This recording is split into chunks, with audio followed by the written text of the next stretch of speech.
छलावा। Ramesh railway station पर guard की नौकरी करता था।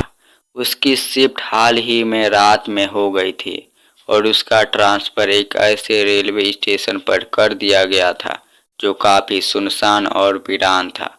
वहां से ज्यादा गाड़ियां नहीं गुजरती थी और प्लेटफॉर्म भी अक्सर सुनसान ही रहता था। उस स्टेशन पर ज्यादा पैसेंजर वेट नहीं करते थे। शहर की आबादी भी कम थी। रमेश इस बात से काफी नाराज था कि उसका ट्रांसफर ऐसे वीरान जगह पर कर दिया गया। एक रात रमेश खुद से ही बड़बड़ाता हुआ चला जा रहा था।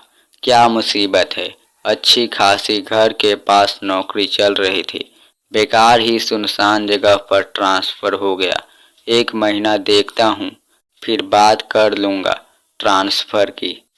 उसका यहाँ नौकरी करने का बिल्कुल भी मन नहीं कर रहा था। हाथ में लालटेन लिए और दूसरे हाथ में डंडा पकड़े हुए वह प्लेटफॉर्म के चक्कर लगा रहा था। बीच बीच में सीटी बजा देता। एक रात की बात है। उस रात गार्ड प्लेटफॉर्म पर उसके अलावा और कोई नहीं था। रात के 2 बज रहे थे। रमेश ने देखा कि एक आदमी बेंच पर बैठा हुआ था। ठंड का मौसम था और वह आदमी ठंड से कांप रहा था। रमेश उसके सामने जाकर खड़ा हो गया और उसे पूछताछ करने लगा। कौन है भाई? उसने देखा कि आदमी को ठंड लग रही है। वह आदमी कुछ बोल नहीं रहा था। उस आदमी ने कुछ नहीं कहा। अरे कुछ बताओगे भी, कौन हो? आदमी बस ठंड से कांप रहा था। उसने उससे अपने बैग से एक शॉल निकाल कर दिया। आदमी जैसे ही रमेश की तरफ बढ़ा, रमेश डर गया। उस आदमी का चेहरा ही गायब था। रमेश वहां से भागकर वेटिंग रूम में आ गया। उसने जो देखा था उसे अपने आंखों पर यकीन नहीं हुआ। वह फिर से कुछ देर बाद उसी जगह पर चेक करने गया तो उसने देखा कि वहां कोई भी नहीं था, बस उसका शॉल गिरा हुआ है। उसने वह शॉल उठाया और सुबह घर लौट गया। वह इस हादसे को एक बुरे सपने की तरह भूल गया था। इतनी सुनसान जगह और इतनी गहरी रात, बुरा सपना ही होगा। रमेश तो इस पिराने में अपना मानसिक संतुलन खो दे। उसने सोचा कि उसे नींद आ रही थी और उसने नींद में सपना देखा। अगली रात वह फिर से ड्यूटी दे रहा था, प्लेटफॉर्म के चक्कर लगा रहा था। रमेश टहलते हुआ थक गया तो एक बेंच पर बैठ गया। उसके घड़ी देखा तो 2 बज चुके थे। कुछ ही देर बाद उसे पीछे से किसी के चलने की आवाज आई। उसने लालटेन से पीछे मुड़कर देखा तो वहां कोई भी नहीं था। रमेश को लगा कि उसे नींद आ रही है। उसे चारों तरफ देखा और आंखें बंद कर ली। फिर वही कुछ देर बैठे बैठे उसकी आंख लगने लगी। तभी एक हाथ उसके कंधे पर आया और उसने जगाने लगा। पहले तो उसने ध्यान नहीं दिया, लेकिन फिर से ऐसा हुआ तो वह चौंक कर उठ गया। उसने चारों तरफ देखा तो वहां कोई भी नहीं था। रमेश को लगा कि उसे फिर से कोई बुरी सपना देखा है। रमेश यह सब सोच ही रहा था कि उसे पायल की आवाज सुनाई दी। उसने चारों तरफ देखा तो उसे एक लड़की जाती हुई दिखाई दी। रमेश उस लड़की को आवाज देकर रोकने लगा। रुको, अरे सुनो, रुको। वह जैसे उस लड़की के पास गया तो वह लड़की गायब हो गई थी। रमेश इस बार घबरा गया था। उसके माथे का पसीना साफ साफ बता रहा था कि वह बुरी तरीके से डर गया है। रमेश ने यह बात फिर से किसी को नहीं बताई, लेकिन अब उसे प्लेटफॉर्म पर ड्यूटी करने में डर लग रहा था। अगली रात रमेश एक ही जगह खड़ा रहा। उसने स्टेशन पर कोई चक्कर नहीं लगाई। कुछ देर बाद रमेश के पास एक आदमी आकर खड़ा हो गया और ट्रेन के बारे में जानकारी लेने लगा। रमेश को लगा कुछ गड़बड़ है। रमेश दूसरी तरफ देखने लगा और उस आदमी को नज़रअंदाज करने लगा।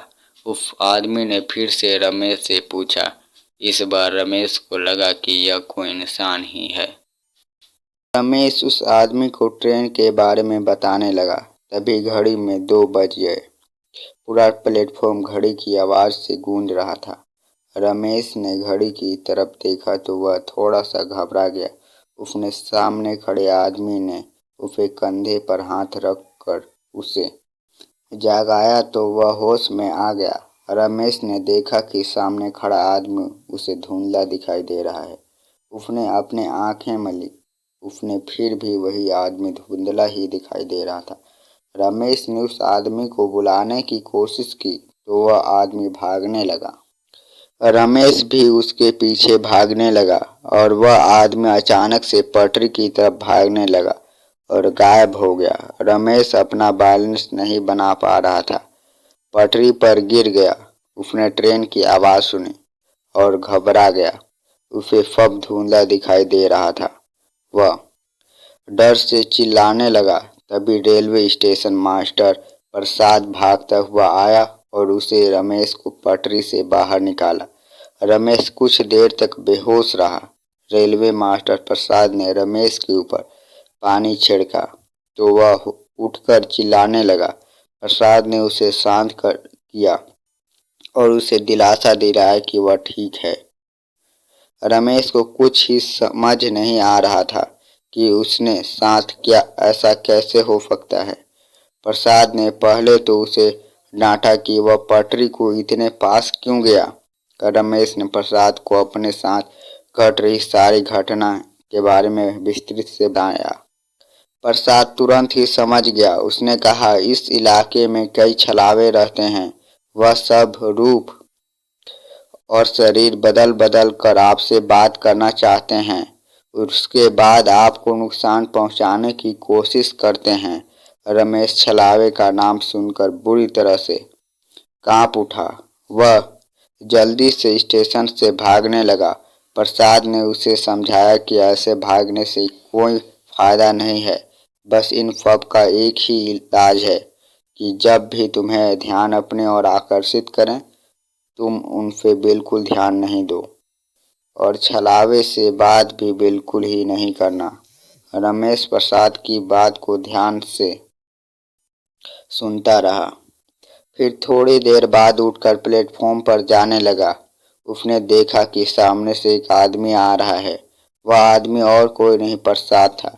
रमेश को यह समझ नहीं आया कि प्रसाद तो उसके साथ कमरे में था, फिर यह कौन है। तब तक रमेश उसके पास आकर उससे बात करने लगा।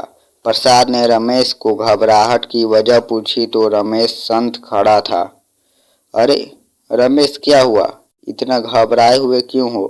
प्रसाद ने जब बताया कि आज उसने आने से में बहुत देरी हो गई क्योंकि उसकी पत्नी का तबीयत खराब हो गई थी।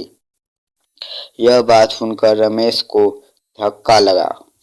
वह भागता हुआ रूम में गया। उसने देखा कि प्रसाद डेस्क पर बैठा हुआ था और अपना काम कर रहा था। उसने कमरे से बाहर जाकर देखा तो वहां कोई भी नहीं था। रमेश घबराकर स्टेशन से भागने लगा। तभी उसे पैर एक लाफ से टकरा गई और वह गिर पड़ा। उसने देखा कि सामने प्रसाद की लाश पड़ी थी और ऐसा लग रहा था कि उसने मरे हुए काफी दिन हो चुके थे। रमेश घबराकर उठने लगा और उठकर भागने लगा। लाश की आंखें खुली और वह रमेश के पैरों पर लिपट गई। प्रसाद की लाश जोर जोर से चिल्लाने लगी और उसे कोई बचाने और वह मरना नहीं चाहता था। रमेश को कुछ भी समझ नहीं आ रहा था। उसने अपनी पूरी जान लगा दी। उस स्टेशन मास्टर से निकलने में और चिंता होकर रमेश उस स्थान से भाग गया। कुछ दिन बाद वह नए स्थान पर गार्ड की ड्यूटी पर आया।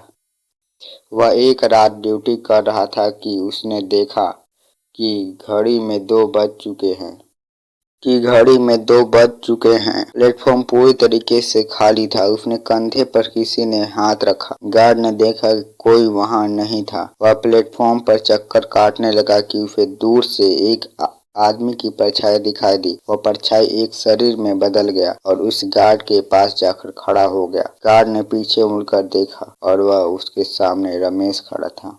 अगर मेरी यह कहानी आपको पसंद आई हो तो लाइक करें और अपने दोस्तों के साथ शेयर करें और अपना विचार अवश्य दें।